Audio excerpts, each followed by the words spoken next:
Welcome to the Spiritual Unity Radio Network, a station dedicated to the concept that all manifestations of the divine are equally valid. Join Reverend Terry Power HP, Robin McKean, and all the hosts for programming covering a wide range of spiritual topics, right here on Blog Talk Radio.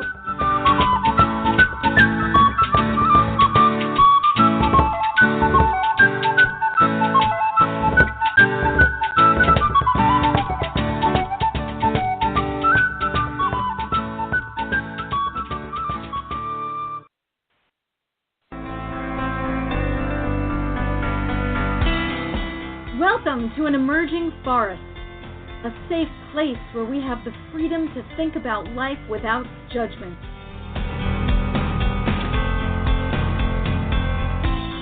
We take a look at society, we examine it, and we allow for the possibility of something new, something different.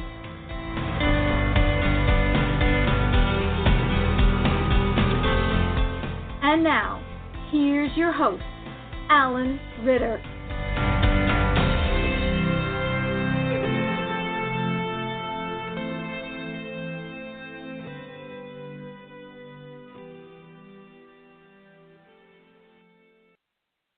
Welcome, everyone, to this first November show in 2018. It is Sunday, November the 4th, the Sunday where the clocks just changed, and the Sunday just before the Tuesday in the United States, which will be election night, or election day.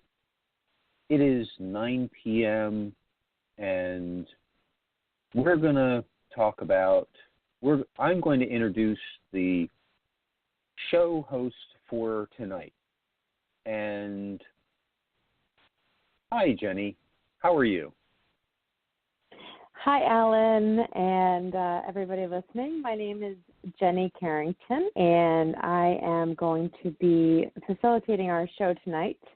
The topic of our discussion this evening is a deeper look at the psychology of rape trauma.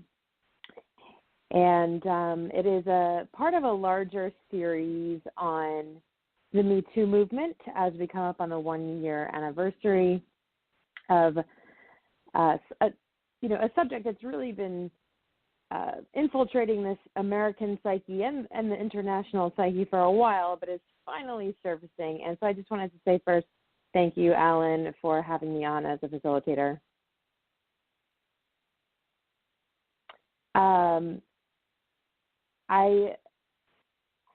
So what we're going to do, I'm going to just give a little introduction, and we will just go through how we're going to structure the show this evening. And I do have a couple people on the line to get involved in the conversation, but I'm hoping that whoever's listening will feel welcomed and invited to participate in the conversation as we move through a couple of the segments this evening. So one of the first things that I want to say is that if you are listening tonight to the Blog Talk Radio, that we, for this particular segment, want to make sure that we're being really sensitive to privacy. So if you're interested in calling for tonight's show, you can do so anonymously, and you can give a different name. You do not have to identify yourself to be involved in this discussion. You can certainly call up with a question, and we can happily address that question to the best of my ability, or use it as a tool to facilitate a conversation.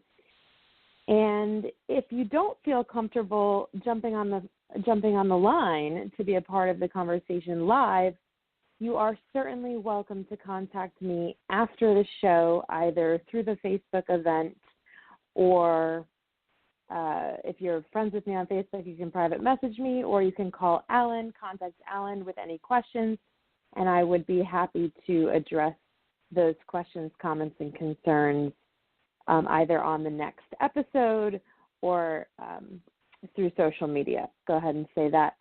Alan, do you have any questions about that? No, that's fine. Hi, everyone. The phone number to call in, this is a live broadcast. The phone number to call in is 646-564-9714. We do have one caller on the line, and I didn't get a response when I asked them if they wanted to be on the air, so I assume that means they want to listen. So okay, great. The floor is yours, or whatever is yours, Jenny. Go for it. Okay, well, I am just going to say that I know we have Dave Miller on the line as well. Some of you who may be listening are familiar with Touch Mother Earth. Dave Miller is the founder and coordinator of the Touch Mother Earth Festival, and he has agreed to let me take the floor. But, Dave, I just want to say, you know, you are welcome to chime in, and Alan as well, particularly if we're not, engaging in a discussion with a caller. I'm happy to open this up to a conversation. I can only listen to myself talk for so long. But if you'd prefer to just have me speak, I'm going to follow the segments. So I'll give a quick overview for anyone that's on the line currently. The segments we will be breaking the show down into today. There's 4 segments. We have approximately 2 hours. We may cut it short depending on the flow. But I anticipate that each segment will last approximately 20 to 30 minutes. The first segment is going to be talking about the types of sexual violence and rape. So I have identified acquaintance rape versus stranger rape as 2 of the specific types I'll be talking about tonight, but there are a few others as well, and we'll go into a little bit more detail about that. The second segment is going to be the aftermath. So what happens to a human being after they've experienced sexual trauma? There's a couple different immediate crisis responses, and then there are long-term responses to this specific type of trauma. And a lot of us, as the Me Too movement is coming up, we might be looking to our left, looking to our right, and all of a sudden our friend, our daughter, our mother, our son, our brother are coming out and maybe sharing their story. And we may feel like we're in a position to really feel distant or not understand. We might be able to sympathize, but really, if we haven't been through it, it can be difficult to understand some of the symptoms and signs of someone who's in healing from a severe trauma. So we're going to go over that a little bit and how to identify those within yourself or within a loved one and be able to respond appropriately. And then our third segment is going to be the legal spectrum of sexual assault. So what that means is oftentimes, first of all, we know that sex crimes go underreported. So I want to talk a little bit about what happens when we decide to report a sex crime. What does it look like? What does the experience feel like for the victim?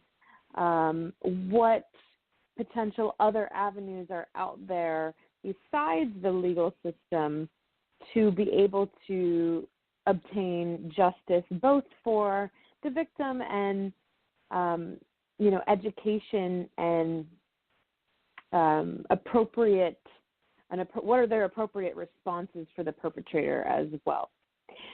If anyone on the line is a lawyer, a judge, or a social work advocate, I would really love if you feel comfortable to just chime in even now. Let Alan know, hey, I'm on the line. I might have something to offer when we get there, or hey, I can only talk at this time. So we can maybe squeeze you in, because I definitely would love to hear from some of those folks who would consider themselves legal experts on this topic.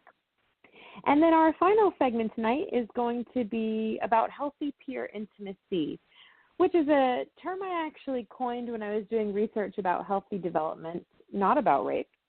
But adolescent peer intimacy was something that came up when I was studying healthy development for youth in foster care. And we talked a lot about, psychological trauma from switching homes and physical abuse and even sexual abuse. But what we did not find in a lot of the research was how we are teaching our adolescents not just about sex, but about intimate relationships and developing communication skills that then are utilized later in our sexual relationships. So that's a really important one for me, and one that I hope to spend the most time on, because I think that it's where we flip the script, is not just identifying the problem, but really offering a different pathway, a different solution to sort of counteract and counterbalance the quote-unquote rape culture that we live in today. So I'll be talking about developmentally appropriate education on boundaries and forming a consent culture versus a rape culture, a nurturance culture as well. So what is a consent culture? What is a nurturance culture? What does that mean for young boys, young girls, people who identify as transgender? How, as a collective, can we get this conversation moving in the positive direction? And then the last thing we'll discuss in that segment is a little bit more fringe, I would say, but still important. It's how counterculture has risen up for many years, actually. There's sort of been these alternative underground movements that have actually been identifying ways to create consent in the context of multiple partners, which would be polyamory, as well as in the context of power play and power exchange, which would be BDSM, or bondage, domination, and sadomasochism.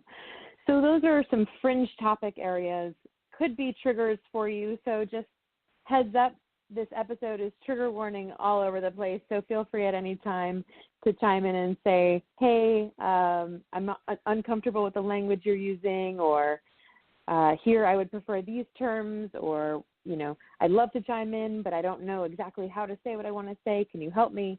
We are here to create a dialogue.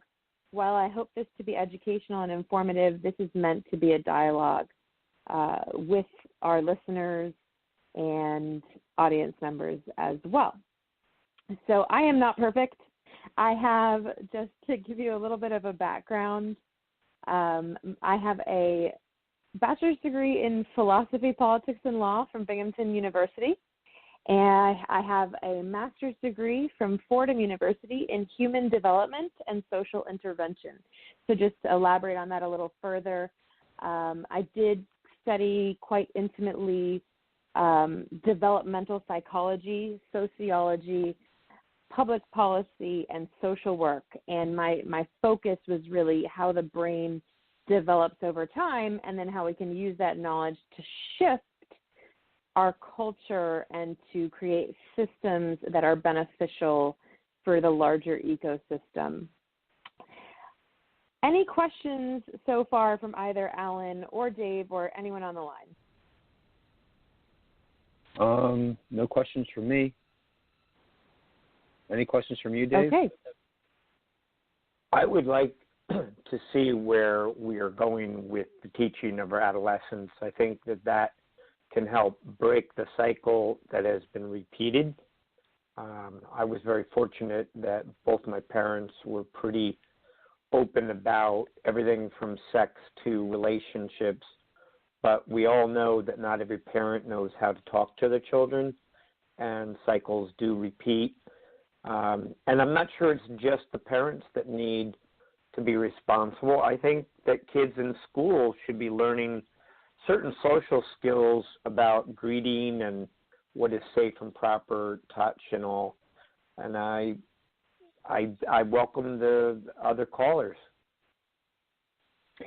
So I just want to pause here for a logistical question. I totally agree with you, Dave. Sorry, I'm just also getting two people who are messaging me saying that they are having an issue with the link. I just want to be sure that This is correct, www.blogtalkradio.com/CERN. Is that the correct link? And if so... So basically it's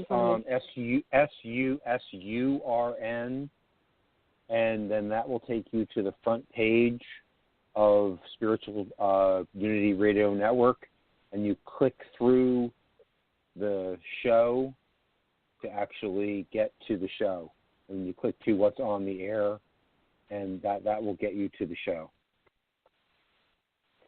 Alan, could you repeat the phone number as well? Phone number is 646-564-9714.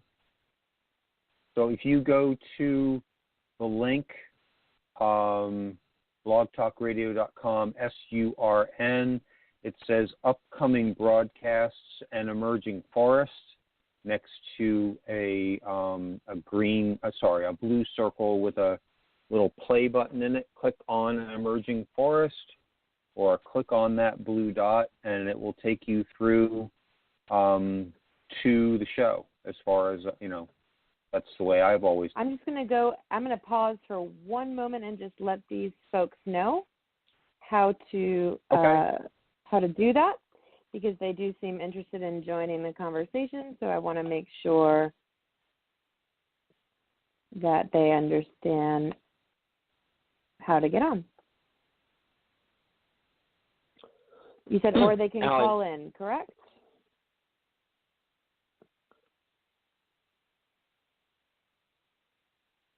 They should be able to do either way.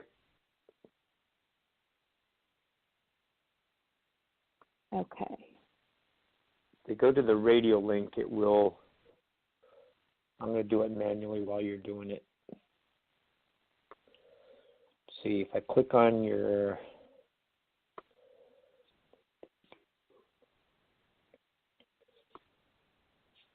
I don't think we've had this problem before. Is it somebody who's not a Facebook person? No, they're both on Facebook on the event asking me. They said they don't know how to sign on. Might just be if they haven't done it before. So I'm just going to let them know, and then we will get back to where we were. The phone call will be the most direct link. Otherwise, it'll click on how to listen from your radio, if I recall.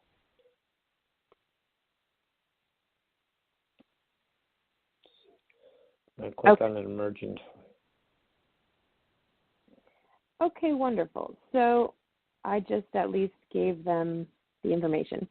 Thank you for taking that pause with me. So, yes, going back to, Dave, what you said about teaching adolescents, I actually would say that it starts even younger than adolescence. I believe it starts, as early as children are really learning how to bathe, talking about bodies. But I'm going to get there in the fourth segment, and I do agree that is one of the most important segments. So I will just make sure that we leave time for that discussion. But I want to dial it back for a moment to an introduction, really, of what do we mean when we say rape? Because I think that the language around sexual violence can be really daunting. Some people hear the word rape and it's just, I talk about it so frequently now that it doesn't faze me.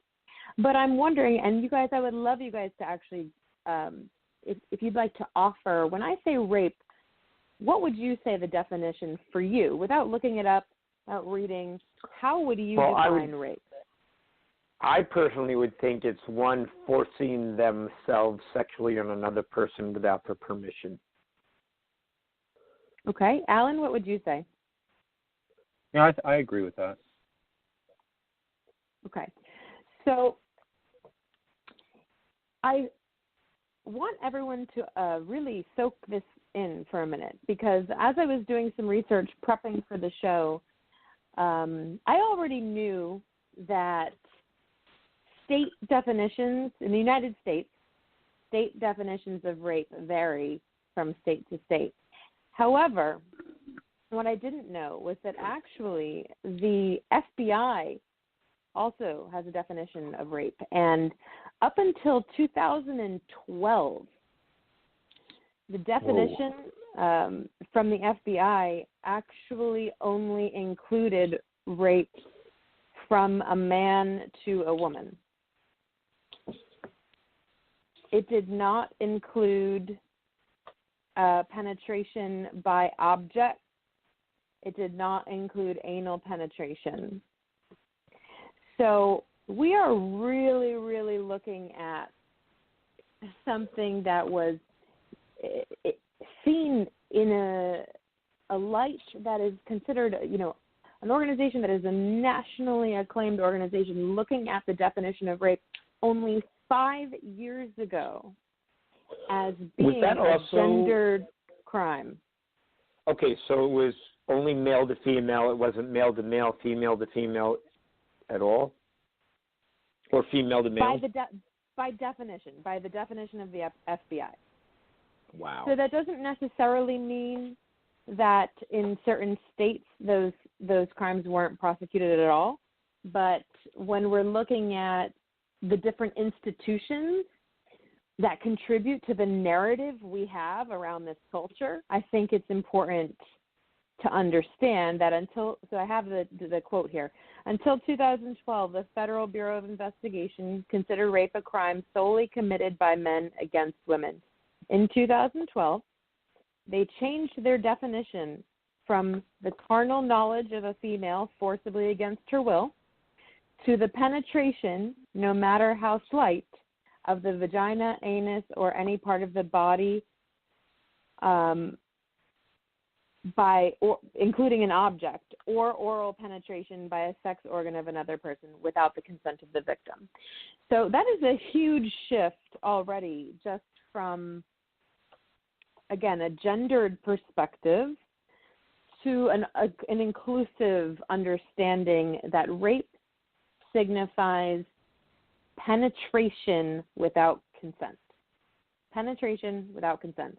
So it does not, the term rape does not include sexual violence such as fingering a person without their consent. It does not include other, things like petting or slapping or, keeping a person against their will naked or anything like that. Rape is clear-cut penetration without a person's consent. So I just want to make sure that that's really clear, because when we get to a discussion about false allegations, when we really need to understand the spectrum of sexual violence and understand that sometimes what's happening is a misunderstanding in language. So are we clear about that part so far? I'm listening. I'm trying to think about, so cunnilingus and fellatio are now included? I don't know about cunnilingus. Actually, it's an interesting question. I know that the definition is penetration. So that's an interesting question.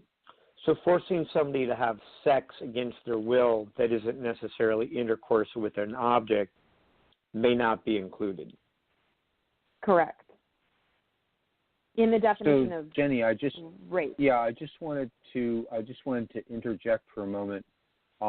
Marcy Schwartz is on the line, on hold, and your good friend Josh is on the line. Yes. Wonderful. Did they want to check in, or? They both stated to me that if you wanted to talk to them, they were available as a resource. Wonderful. That's basically what. Okay. Wonderful. The other programming thing that the other programming thing that I'm getting, and something that was passed down to me by the owner of the station is there's always future programs. And I think that you're, from my perspective, really listening to the breadth of the agenda that you have set out, I think you might be trying to be a little bit too, pack a little bit too much in. So we can always shift. I mean, there's so many things to talk about. We can always shift some material to another date or to future dates. Sure. I definitely hear what you're saying. I definitely understand that it is sort of a packed agenda. What I kind of wanted to do was really like run through an overview of each of these subject areas, because I think that in order to have a meaningful conversation, we all sort of have to be on the same page with an understanding. So I definitely was aware that we might come up against a time barrier in terms of fitting everything in. At the same time, I let Dave know that my goal really was to touch briefly on each of these subject matters so that people can start to get an idea of the language that we use when we're talking about this and the processes, so that when we have further segments, hopefully we've got a group of people starting to listen to the series, and that everyone's kind of caught up with what we're talking about. Because if we really, want to have a meaningful discussion, going back to the basics is very important. Oh, I agree. But I'm happy to hear what Marcy and Josh have to say if they want to jump in now, or if they want to wait about 5 minutes. I'm going to finish up just describing the different types of assault and rape, and then it would be great to have them jump in right after that, actually, I think would be ideal. Okay, so the next segment that you're talking about is about 5 minutes, right? I would need about 5 minutes to finish up this segment. Okay, so what I'd like to do before that is I would like required break at the bottom of the hour. So I'm going to go ahead and do that now. Sounds good. Okay, thanks so much. Hey, everyone. This is a song that I like to play. It's called Dave the Bard, Howl and Toe. See you on the other side of the break.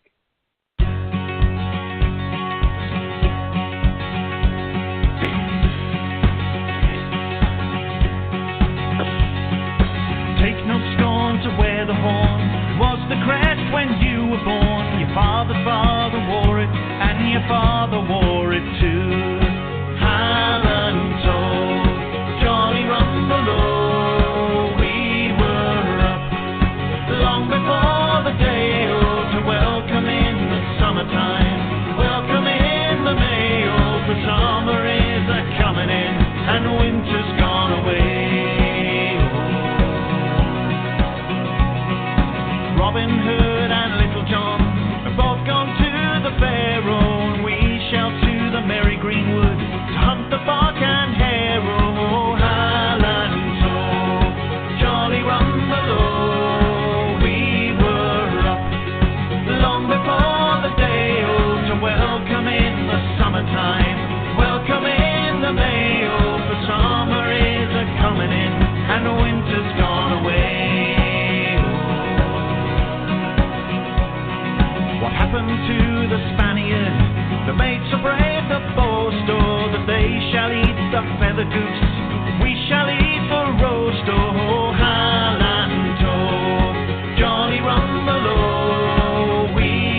in to International Pagan Radio. You can hear your favorite artists such as Dave the Bard, Tuatha Dea, Spiral Rhythm, S.J. Tucker, Murphy's Midnight Rounders, and many, many more. Join us for exciting shows like Ask a Witch and Storytime with Rook as well. www.internationalpaganradio.com on the net or on TuneIn Radio on your mobile devices. Join us on Facebook and Twitter too. International Pagan Radio, all pagan, all the time.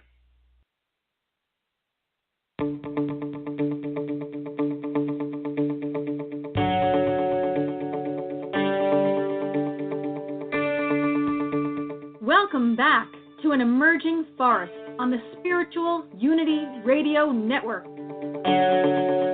We hope everyone was able to stretch their legs and get a drink. And now, back to Alan.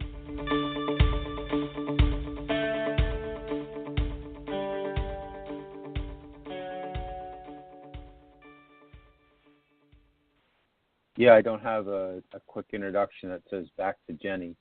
So back to Jenny. Well, we'll have to change that. I'm just kidding. So thank you, Alan. Thank you. On the break, I had a couple questions from one of our listeners, Marcy, and she was right on point. So I just want to bring up really quick, just to close, we're going to spend about 5 minutes just closing out this section about acquaintance rape versus stranger rape. What is rape?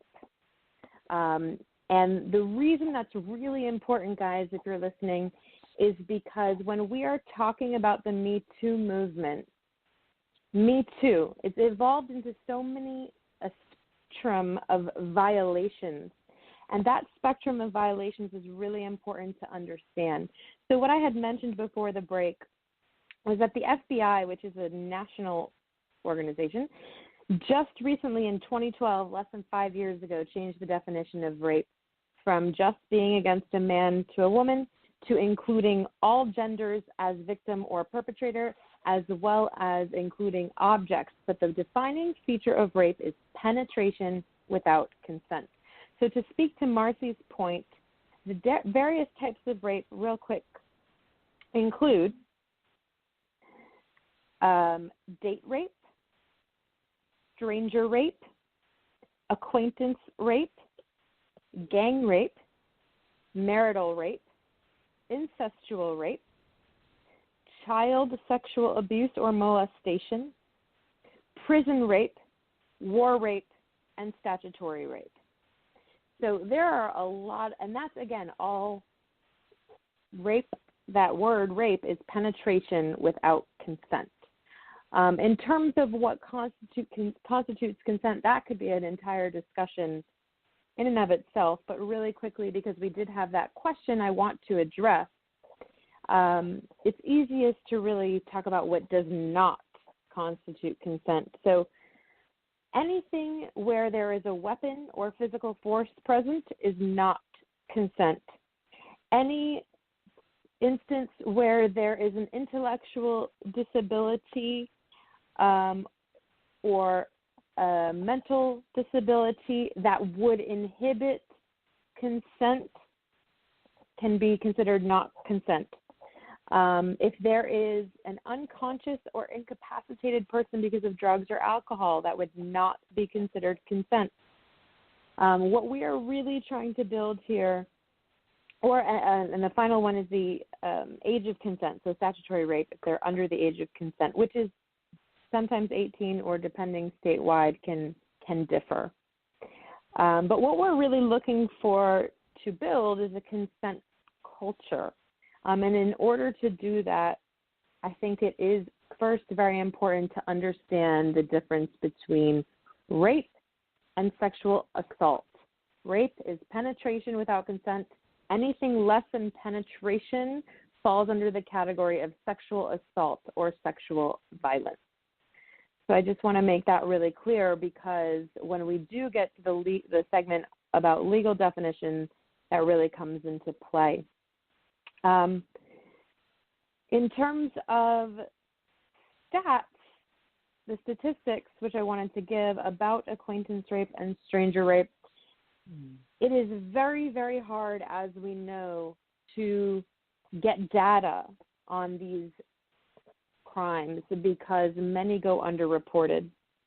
So what we know is that the National Crime Victimization Survey is our most reliable source to include both reported and underreported rapes. It surveys people all over the country longitudinally, which means over many years, to get averages about reported and unreported crimes.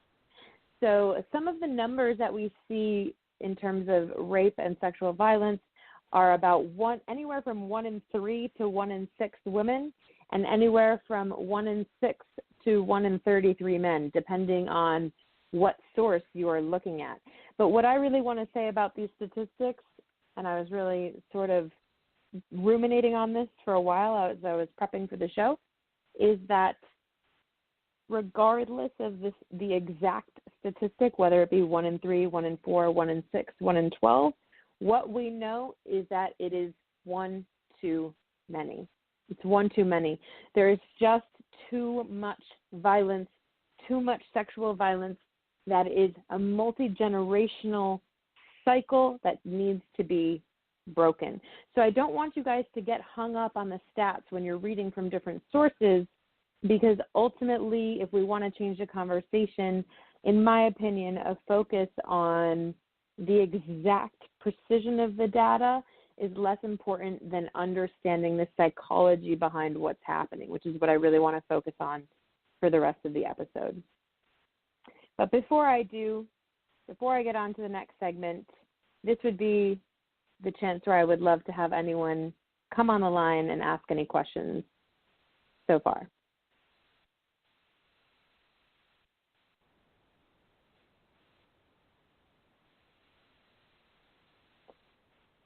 Am I to take the silence as we are good to move on? I brought Marcy and Josh onto the line, and you asked them to ask any questions, so they have the floor. Well, my whole thing really probably is going to wait. I guess I'm like brainwashed to think like an attorney at this point, but I'm kind of fixated on the whole idea of penetration, because I'm not really sure that we cleared it up. But my whole thing about penetration is it would be difficult to convict a female of raping a male with that word being the central focus of the definition. But it's interesting because I didn't realize that this was pagan radio, but I am here also with a pagan friend of mine. I guess a lot of people thought attorneys and pagans couldn't necessarily hang out and spend time together, but we do. So, I just thought it was interesting. I didn't know it was going to be on pagan radio, but here I am with the pagan listening to pagan radio. I don't know if she's got anything she wants to add. But the commercial that you heard was something that I play because the owner asked me to play it if the episodes or if his episodes, all of the episodes on his station were ever to be picked up by pagan radio. So you aren't on pagan radio. It was just his planning to be on pagan radio. Okay. Wishful thinking, I guess. Maybe, we'll see what happens. But I think Jenny's got a lot of important things to say, so hopefully pagan and beyond. Absolutely. Josh, I want to address your question real quick. Okay. Yes, it is actually a great question. And interestingly enough, that you are calling from a legal standpoint, I think that it's something that is a technicality that could certainly be brought up depending on the jurisdiction. However, what I would say is that even if a woman, there's still penetration if a woman forces a man to intercourse. Penetration still exists. So that would still be considered rape, unless someone was trying to argue on a technicality that it wouldn't. But the reason why the penetration as an important defining feature of rape is because it also includes anal and oral, not just vaginal. So if a man is raped by a man, I'd be interested to know if there was any, I have never heard, usually the cases that I've heard have to do with, statutory rape where, like, a teacher has sex with one of the students. That's made a lot of the headlines. But I don't think I've ever heard any situation where a woman was actually convicted of rape of a man. Maybe somebody on the show knows better than I, but I don't think I've ever heard of something like that. Well, once again, the definition was only changed in 2012. So, part of the issue in our culture is that we're not talking about situations like that. We're not talking about, what if the man is incapacitated? This would be anal penetration, but what if the man is incapacitated and the woman is, penetrating him with toys, like they're, whatever it might be, whatever the situation is, or it could be vaginal penetration. Maybe his hands are tied up and she's stimulating him and forces penetration. It certainly is a topic area that, does need to be unearthed and discussed. So I'm happy that you brought it up. I don't have all the answers, but it's certainly something to consider and think about.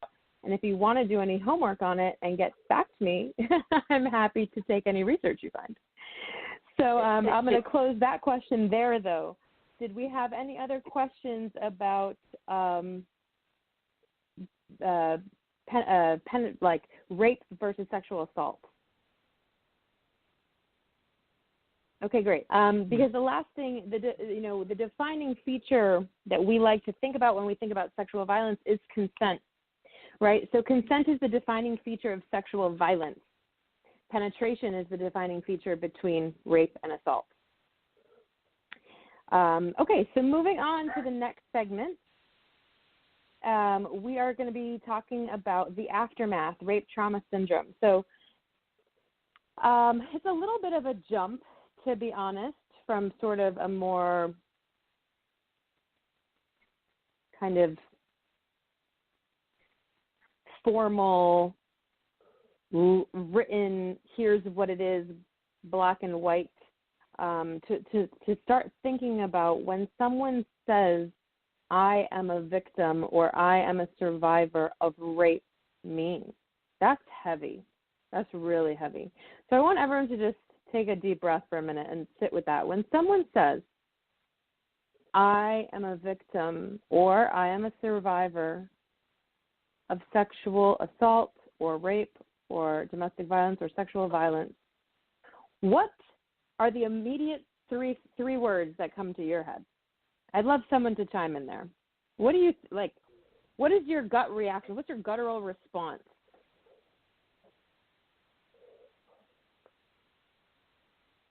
Five words I'm so sorry to hear. Thank you. Thank you for sharing that. Anyone else want to share?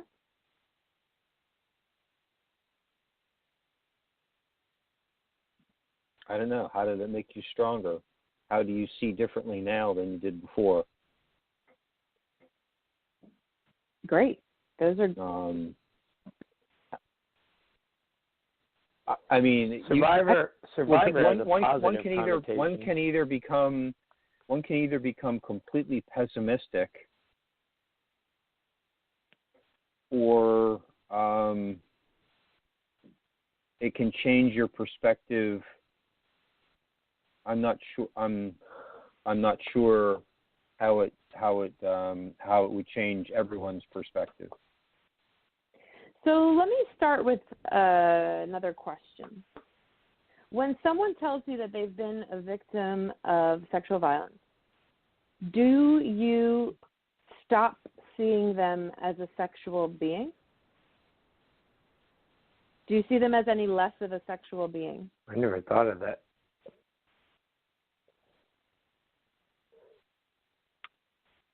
It's a tough one. I think that one of the biggest things, and I will share just something a little personal, one of the biggest things for me is that when I have revealed that I am a victim of sexual trauma, that I often get a sort of sensitivity alarm that goes off in the people I'm sitting across from, which on one hand is great, right? We want people to be sensitive to our trauma, whether it's sexual or otherwise. And on the other hand, it can sort of be re-traumatizing. And that's why, we think that a lot of women don't share their stories, or that a lot of people, I should say, don't share their stories of sexual trauma because they're not going to be believed. One major reason. And there's other reasons. And one of the other reasons is that there's, at least for me, there's been a fear of how is this going to affect how other partners see me. So what I want to talk about in this section is, what is trauma really? What is sexual trauma? What does it look like? What does it feel like? How does it manifest? How does it linger in relationships? So we'll start more broadly, and then we'll get narrower as we go down. What is trauma? Okay, so trauma is an experience that essentially stops the brain mid-function, like a freeze. It can range from, I'm going to give you a couple examples: a death of a parent or a spouse, a car accident. It could be experiencing community violence, witnessing a gunshot, seeing a robbery. It could be something less momentous to the general public, but very momentous to you. Maybe you take a drug that you've never taken and eat a bag of Doritos and throw up all over the place, and you can never eat Doritos again. That's still a traumatic experience, because your brain essentially takes the memory and what's the word I'm looking for? Like, traps it into your brain. It sears is the word I'm looking for. Sears it like a brand. You can think of trauma as a branding in the brain. It stops the neurons that are firing in certain pathways from continuing to fire in those pathways, and they often then reroute.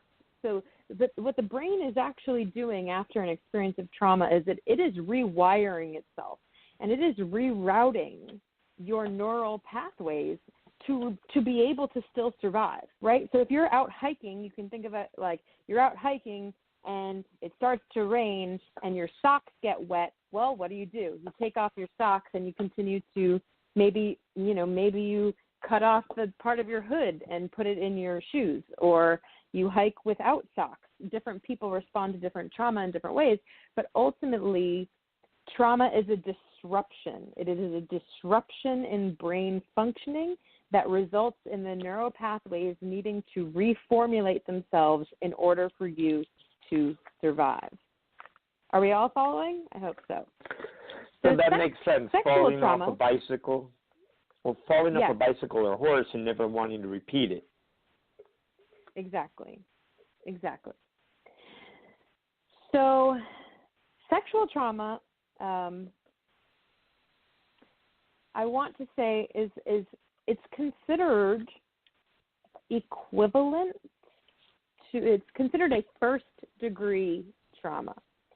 So some of the first-degree traumas, the way we categorize first-degree traumas is mostly came from the Adverse Childhood Experiences study, which helps us identify certain traumatic experiences that children have in childhood, and then it correlates that to health issues that they experience later on in life as an adult. It's called the ACEs study.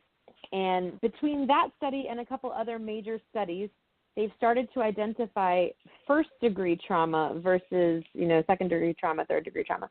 And rape and sexual violence is considered a first-degree trauma, very similar to being at war.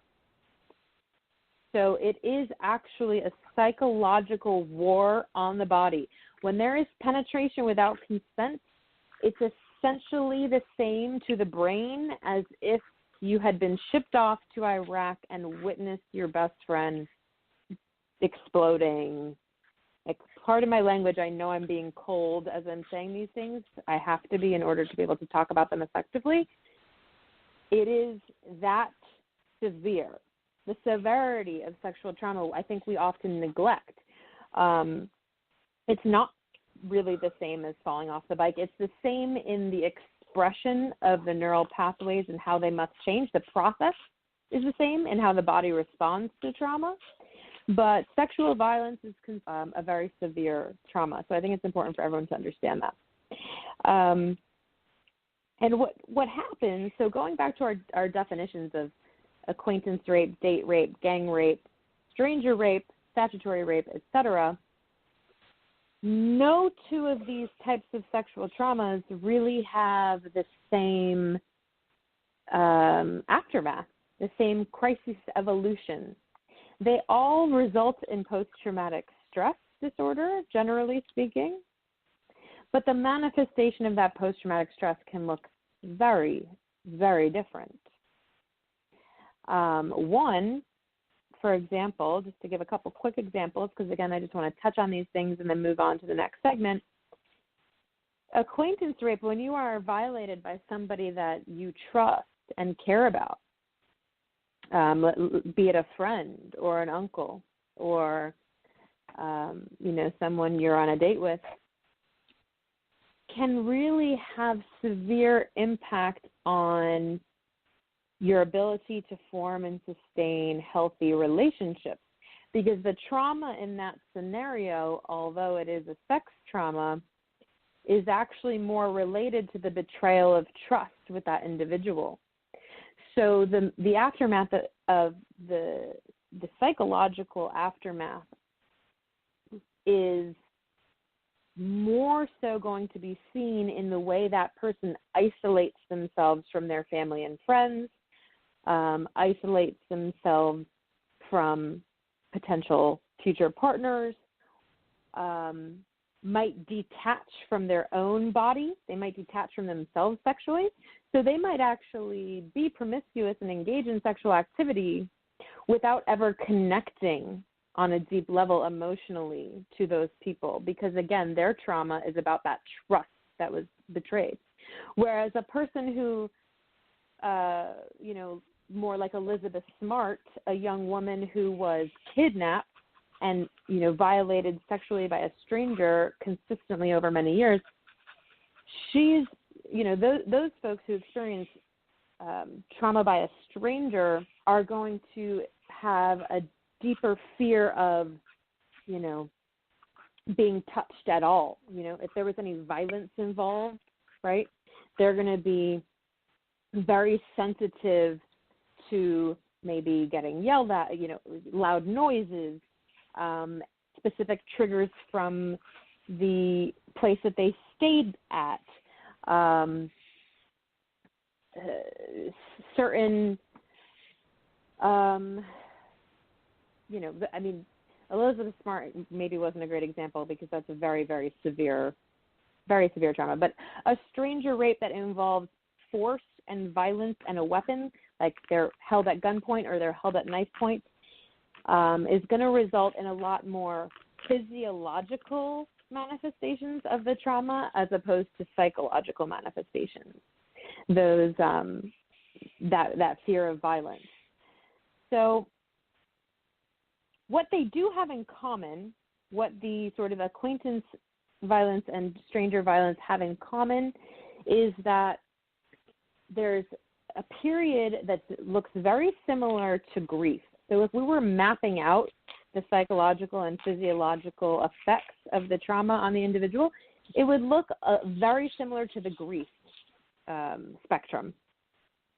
There are periods of denial.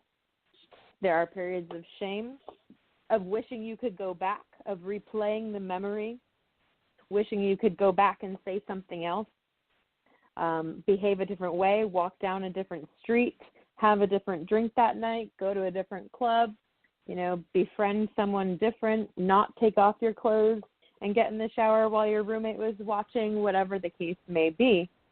But those periods of grief the periods of trauma are consistent with the periods of grief. The sort of interesting thing about that, though, is that when we have grieved the loss of a person who has passed, we are not necessarily going to replay or seek that relationship with someone else. Whereas when we experience trauma in the present with people that are still out there, even if we never come into contact with our abuser again, which many of us do, some of us have to work with our abusers, live, work, see them on the street. The acting out becomes more of a real pattern.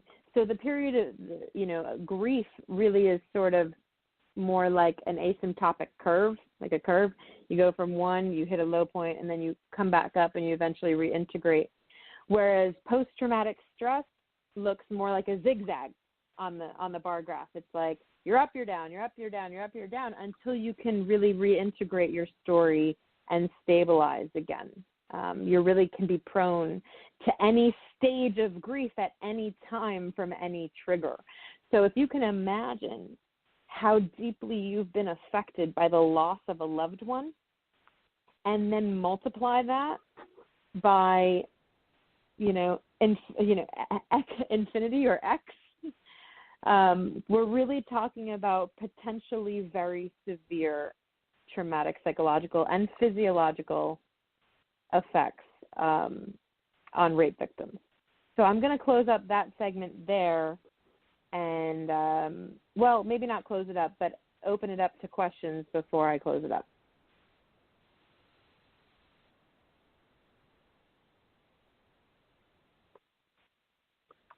What about... Okay, the floor is open. What about somebody goes into a catatonic state?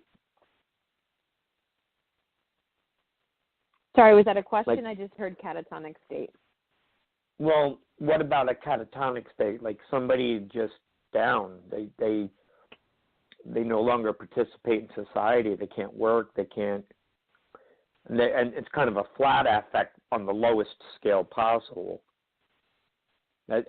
I understood the zigzag, and I understood the gradually getting better, but does that make sense? Absolutely. So, yes. So actually, it's good that you asked that, because sort of this last bullet on my little agenda is short-term versus long-term crisis coping and healing. So the catatonic state, essentially what can happen is that, particularly with acquaintance rape, so with stranger rape, most of the time, if you don't know the person at all and you've been penetrated or violated, you're more likely to be able to identify that a rape has occurred or that an act of sexual violence has occurred, which good is not the right word. Being able to identify that is an important part of healing. And unfortunately, people who have been violated by people that they trust or know, or both, don't always have that that identification in the immediate aftermath to lead